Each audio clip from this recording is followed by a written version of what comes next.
నమస్తే. ఆంధ్రప్రభకి స్వాగతం. నేను ప్రియాకాష్.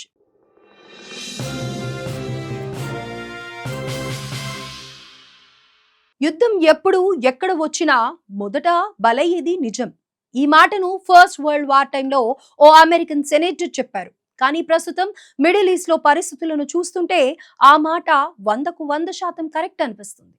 ఎందుకంటే ఇరాన్ పై ఇజ్రాయెల్, అమెరికా దాడులు, ఇరాన్ ప్రతీకార దాడుల నేపథ్యంలో దేశాధినేతలు చనిపోయి ఉంటారనే రూమర్స్ బలంగా వినిపిస్తున్నాయి.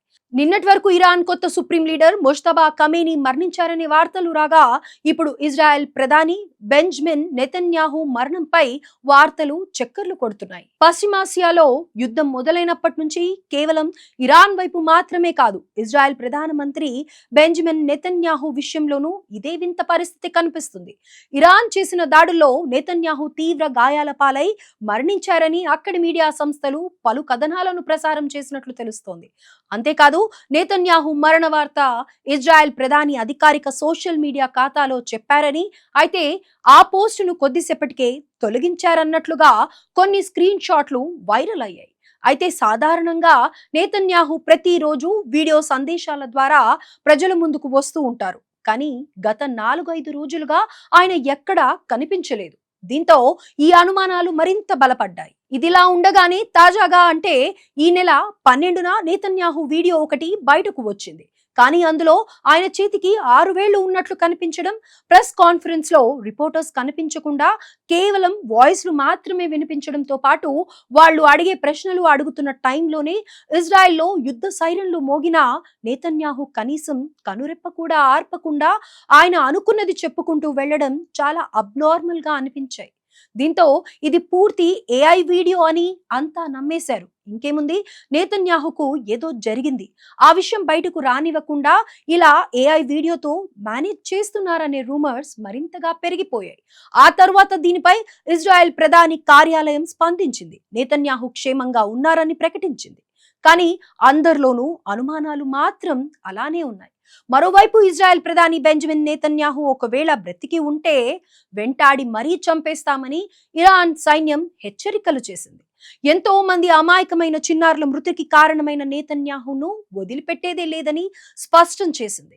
గల్ఫ్ ప్రాంతంలో ఉద్రిక్తతలు కొనసాగుతున్న టైంలో ఈ వదంతులు ప్రాధాన్యతను సంతరించుకున్నాయి. ఈ క్రమంలోనే తాజాగా నెతన్యాహు ప్రజల ముందుకు వచ్చారు. ఇరాన్ దాడుల్లో తాను చనిపోయినట్లు వస్తున్న వార్తలకు చెక్ పెడుతూ కొత్త వీడియోను రిలీజ్ చేశారు.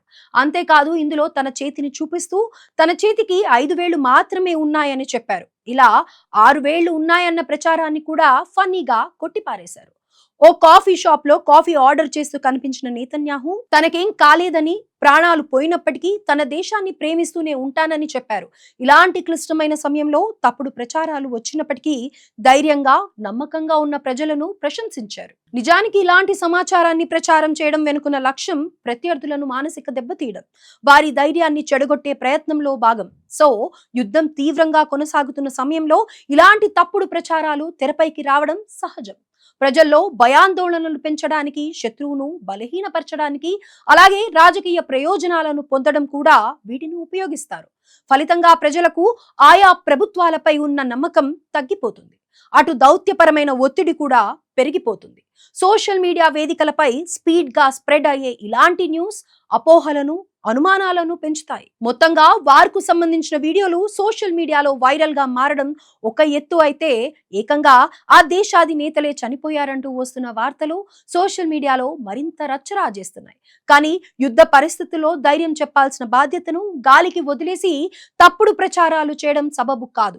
ఏదేమైనప్పటికీ తన భద్రతపై వస్తున్న ఊహాగానాలకు నెతన్యాహు ఈ వీడియోతో చెక్ పెట్టారు. మరి రానున్న రోజుల్లో ఈ యుద్ధం ఎలాంటి పరిస్థితులకు దారి తీస్తుందో చూడాల్సి ఉంది.